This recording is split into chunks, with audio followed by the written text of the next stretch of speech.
Gilles Bazambanzan, bonsoir. Vous êtes un des organisateurs de cette conférence sur les opportunités d'investissement dans le secteur de l'immobilier en Afrique. Vous faites partie du groupe Brussels Africa Hub qui a organisé effectivement cette conférence. Donc, l'événement de ce soir visait un public assez particulier qui opère dans un domaine assez particulier, donc les investisseurs institutionnels actifs dans le milieu de l'immobilier, dans le secteur de l'immobilier. Mais nous prévoyons, donc le Brussels Africa Hub prévoit d'organiser des événements plus grand public, donc qui visent un public plus nombreux et de horizons plus variés. Pour commencer, tout d'abord un petit mot d'introduction sur le Brussels Africa Hub. Il s'agit d'une plateforme internationale qui est basée ici à Bruxelles et qui a comme vision le développement du secteur privé en Afrique. Nous avons deux objectifs principaux qui sont le premier étant de trouver les investisseurs appropriés pour tout type de projet ou d'entreprise en Afrique, mais également de trouver pour les entreprises africaines qui veulent développer leurs activités, trouver les meilleurs partenaires possibles ici en Europe.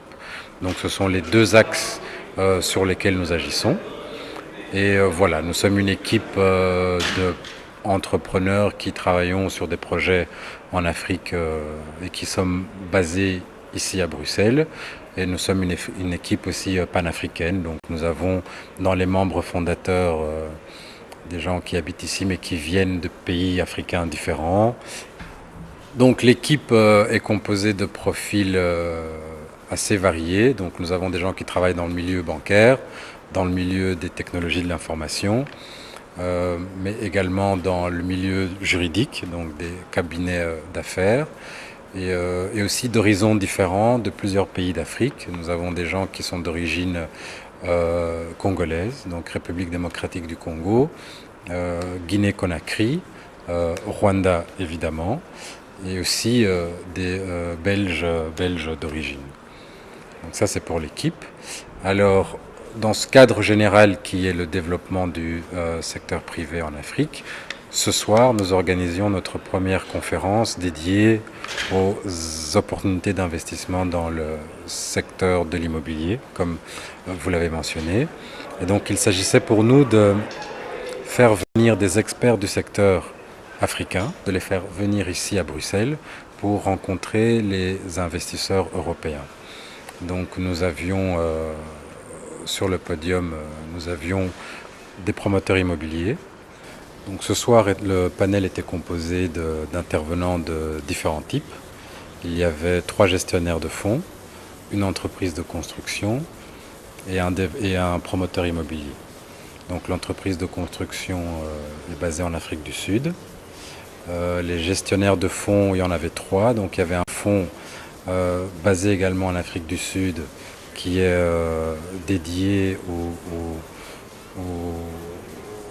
à l'immobilier estudiantin, donc les complexes immobiliers pour les étudiants. C'était le premier.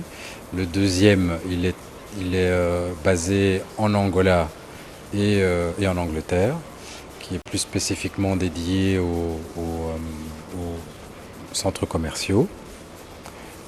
Et puis il y avait le troisième qui est mix, qui fait de l'immobilier commercial, mais qui peut aussi de différentes tailles. Donc les grands malls, les grands centres commerciaux, mais aussi des plus petits centres commerciaux dans différents quartiers, à Abidjan principalement, entre la Côte d'Ivoire et le Nigeria. Il y avait aussi un promoteur immobilier appelé Texaf, donc le sponsor principal de cette soirée d'ailleurs, de cet événement, qui investit en République démocratique du Congo, mais qui est également listé ici en Belgique. Une des actions d'ailleurs qui a bien progressé ces derniers temps. Et donc voilà, ils sont venus nous expliquer chacun à leur manière, chacun avec leurs différentes connaissances des marchés locaux, quelles sont les différentes opportunités d'investissement dans ces différents pays. Donc en Afrique de l'Ouest, francophone et anglophone, en Afrique centrale principalement la République démocratique du Congo, en Afrique australe principalement l'Afrique du Sud.